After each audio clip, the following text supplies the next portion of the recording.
അസ്സലാമു അലൈക്കും വറഹ്മത്തുള്ളാ. താരീഖിൻ്റെ ഇന്ന് നടന്ന പരീക്ഷയുടെ ഉത്തരങ്ങളാണ് നമ്മൾ നോക്കാൻ പോകുന്നത്. എങ്ങനെ ഉണ്ടായിരുന്നു നിങ്ങൾക്ക് ഇന്നത്തെ താരീഖിൻ്റെ പരീക്ഷ? ചില കുട്ടികൾ പറയുന്നത് താരീഖ് നമ്മളെ ചതിച്ചു എന്നാണ് പറയുന്നത്. കുറേ പഠിച്ചു വെച്ച പോയിന്റുകളൊന്നും വന്നില്ല. പിന്നെ പഴയ ഭാഗത്തു നിന്നാണ് കുറേ ചോദ്യങ്ങൾ വന്നത്. ശരി തന്നെയാണ്, കുറേ പഴയ ഭാഗത്തു നിന്ന് ചോദ്യങ്ങൾ വന്നിട്ടുണ്ട്. പിന്നെ നമ്മൾ പ്രതീക്ഷിച്ച ചോദ്യങ്ങളൊക്കെ നേരെ തിരിച്ച് ചോദിച്ചിട്ടുമുണ്ട്. ഏതായാലും നമുക്ക് നോക്കാം. നബി സല്ലല്ലാഹു അലൈഹി വസല്ലമയുടെ കുടുംബം എന്നാൽ ചില കുട്ടികൾക്ക് എളുപ്പമായിരുന്നു കേട്ടോ, അത് വേറെ വിഷയം. നബി സല്ലല്ലാഹു അലൈഹി വസല്ലമ തങ്ങളുടെ കുടുംബം ഏതാണ്? ഹാഷിം. അടുത്ത്, നമ്മുടെ നബി സല്ലല്ലാഹു അലൈഹി വസല്ലമ ജനിച്ചതും വളർന്നതും മക്കയിലാണ്.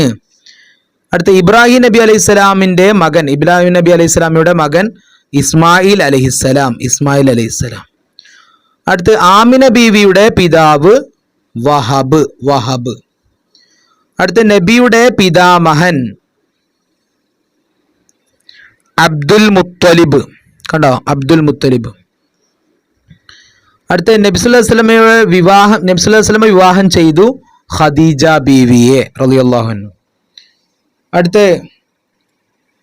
ഇത് നമ്മൾ പഴയ പഠിച്ച ചോദ്യമാണ്, കാക്കൊല്ല പരീക്ഷയ്ക്ക് പഠിച്ച ഭാഗമാണ്. ഇസ്മായിൽ നബി അലൈഹി സ്വലാമിൻ്റെ ഭാര്യയുടെ കുടുംബമാണ് ഇസ്മായിൽ നബി അലൈഹി സ്വലാമിൻ്റെ ഭാര്യയുടെ കുടുംബമാണ് ജുർഹും. എങ്ങനെ ജുർഹും എഴുതാൻ ശ്രദ്ധിക്കുക. ജുർഹും. ജുർഹും ഇങ്ങനെ എഴുതിയവർക്ക് കറക്റ്റ് മാർക്ക് ഉണ്ടാവും. അടുത്ത്, 2 വയസ്സ് വരെ ഹലീമ ബീവി നബി സല്ലല്ലാഹു അലൈഹി വസല്ലമ തങ്ങൾക്ക് ഡാഷ്. നമ്മൾ സാധാരണ തിരിച്ചാ പഠിച്ചിരുന്നത്. ഹലീമ ബീവി നബി തങ്ങൾക്ക് എത്ര വയസ്സ് വരെ മുലയൂട്ടി നമ്മൾ പഠിച്ചിരുന്നത്. പക്ഷെ ഇവിടെ നേരെ തിരിച്ചാ വന്നത്. ഇതാ, അപ്പോൾ ഇവിടെ എന്താ ഉത്തരം? മുലപ്പാൽ നൽകി.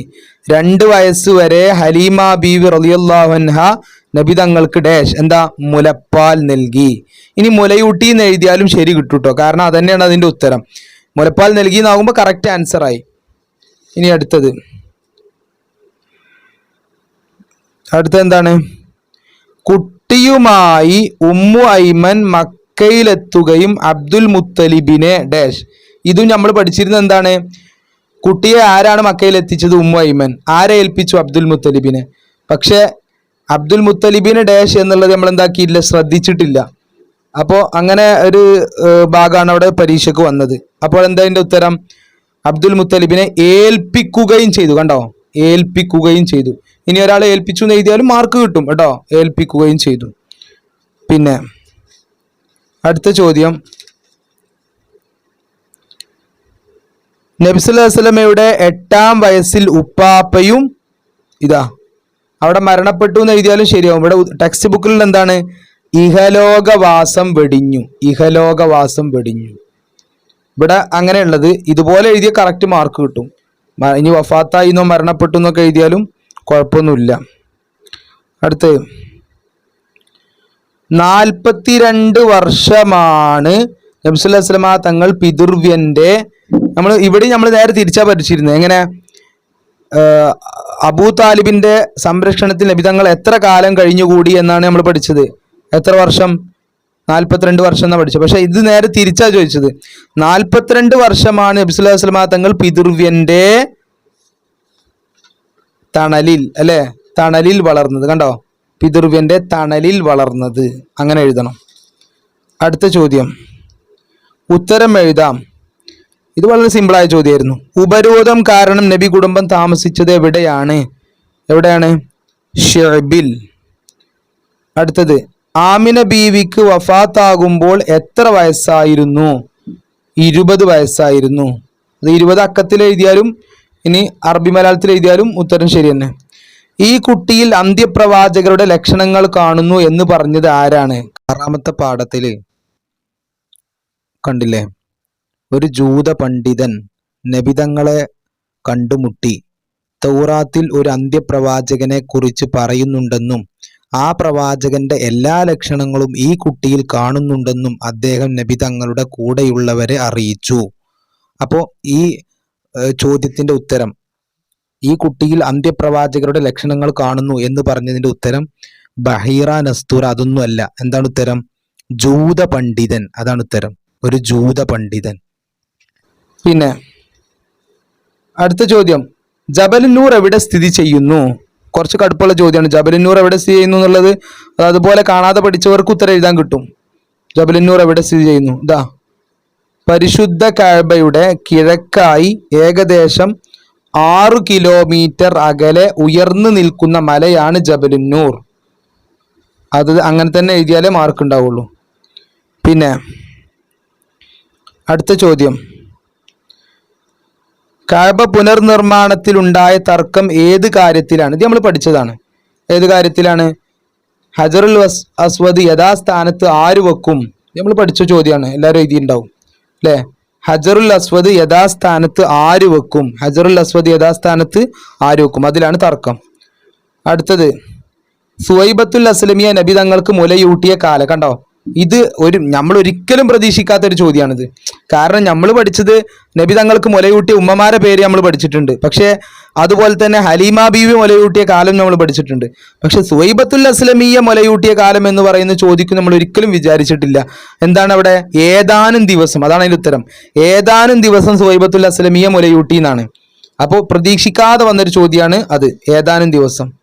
അല്ലെങ്കിൽ ഇങ്ങനെ ചോദിക്കും, ഏതാനും ദിവസം സുവൈബത്തുൽ അസ്ലമിയ ഡാഷ് മുലയൂട്ടി, അങ്ങനെ ചോദിക്കാറുണ്ട്. അല്ലെങ്കിൽ പിന്നെ നബി തങ്ങൾക്ക് മുലയൂട്ടി ഉമ്മമാരെ പേര്, അപ്പോൾ സുവൈബത്തുൽ അസ്ലമി, അങ്ങനെ പറയാറുണ്ട്. പക്ഷെ ഇങ്ങനെ ഒരു ചോദ്യം നമ്മൾ ആരും പ്രതീക്ഷിച്ചിട്ടില്ല. എന്തായാലും എന്ത് ചോദിക്കാനും അവർക്ക് അവകാശം ഉണ്ടല്ലോ അല്ലേ? അടുത്തത്, മദീനയിൽ നിന്നുള്ള മടക്കയാത്രയിൽ ആമിന ബീവി റളിയല്ലാഹു അൻഹയ്ക്ക് രോഗം ബാധിച്ച സ്ഥലം. അത് നമ്മൾ പഠിച്ചതാണ്, അബവാ. പക്ഷെ അബവാ എന്ന് എഴുതുമ്പോൾ ശ്രദ്ധിക്കണം, അക്ഷരത്തെറ്റ് വരാതെ എഴുതിയവർക്ക് മാർക്ക് ഉണ്ടാവും.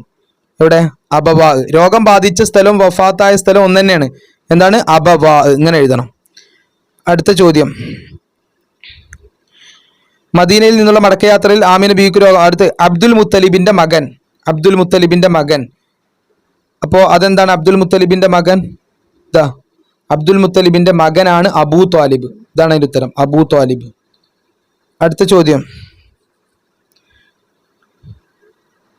ആമിന ബീവി റളിയല്ലാഹു അൻഹ നബി സല്ലല്ലാഹു അലൈഹി വസല്ലമയെയും കൂട്ടി മദീനയിലേക്ക് പോയപ്പോൾ നബിയുടെ വയസ്സ് എത്രയായിരുന്നു? അപ്പോൾ അത് 6 വയസ്സായിരുന്നു. നിങ്ങൾക്ക് ഓർമ്മ ഉണ്ടോ? നമ്മൾ കാക്കൊല്ല പരീക്ഷയ്ക്ക് പഠിച്ച ചോദ്യമാണത്. അന്നത്തെ റിവിഷനൊക്കെ കേട്ട ആളുകൾക്ക് ഓർമ്മ ഉണ്ടാകും. നമ്മൾ എല്ലാ റിവിഷനും കേൾക്കാൻ പറഞ്ഞത് ഇതാ, നബി തങ്ങൾക്ക് 6 വയസ്സായപ്പോൾ 6 വയസ്സുള്ള കാലം ആമിന ബീവി പൊന്നുമോനെയും കൊണ്ട് മദീനയിലേക്ക് യാത്ര പുറപ്പെട്ടു. അപ്പോൾ എത്ര വയസ്സാണ്? 6 വയസ്സ് കേട്ടോ. പിന്നെ അടുത്തത്, മക്ക നഗരത്തിന്റെ മറ്റൊരു പേര്. കണ്ടോ, 1-ാം പാഠത്തിനാണത്, ഉമ്മുൽ ഖുറ ബക്ക അല്ലെ? പക്ഷെ ഉമ്മുൽ ഖുറ ബക്ക എഴുതുമ്പോൾ ശ്രദ്ധിക്കണം, അക്ഷരത്തെറ്റില്ലാതെ എഴുതിയവർക്ക് ഫുൾ മാർക്ക് ഉണ്ടാവും. ഉമ്മുൽ ഖുറ ബക്ക. ഇതാ ബക്ക, ഇങ്ങനെ ബക്ക എന്ന് എഴുതാം. ബക്ക അവസാനം താവാണ്, ബക്കത്ത്. ഉമ്മുൽ ഖുറ, ഖുറ കണ്ടില്ലേ? അങ്ങനെ തന്നെ എഴുതണം. അടുത്ത ചോദ്യം എന്താണ്? കള്ളികളിൽ എഴുതാം ഖദീജ ബീവിക്ക് ഉണ്ടായിരുന്ന ഗുണങ്ങൾ. അത് നമ്മളെല്ലാവരും പഠിച്ചവരാണ്. അക്ഷരത്തെറ്റില്ലാതെ എഴുതിയവർക്ക് ഫുൾ മാർക്ക് ഉണ്ടാവും കേട്ടോ. എന്തൊക്കെയാണ് ഖദീജ ബീവിന്റെ ഗുണങ്ങൾ? കാര്യസ്ഥത, ബുദ്ധികൂർമ്മത, ഭർതൃസ്നേഹം, ഔദാര്യം. അത് അങ്ങനെ തന്നെ കാണാതെ പഠിക്കണം. അത് കാണാതെ പഠിച്ചവർക്ക് ഉത്തരം സിമ്പിളായിരിക്കും. അടുത്ത ചോദ്യം, അബൂഹു അബ്ദുല്ലാഹി ഡാഷ് വഹാഷിമുൻ, പിന്നെ കുസൈ ഡാഷ് ലുഐ ഖാലിബുൻ ഫിറുൻ നദർ. അപ്പോൾ 1, 2, 3, 4, 5 സ്ഥലം 6 സ്ഥലം പൂരിപ്പിക്കാൻ, ഒരു സ്ഥലത്തിന് 1 മാർക്ക്. ഇതാ, അബൂഹു അബ്ദുല്ലാഹി അബ്ദുൽ മുത്തലിബ് വഹാഷിമുൻ അബ്ദു മനാഫിൻ മുൻതസിബ് കുസൈ കിലാബുൻ മുറത്തുൻ കഅബുൻ ലുഐ ഖാലിബു ഫിഹ്റുൻ മാലിക്കുൻ നദറുൻ ഉഖൈ.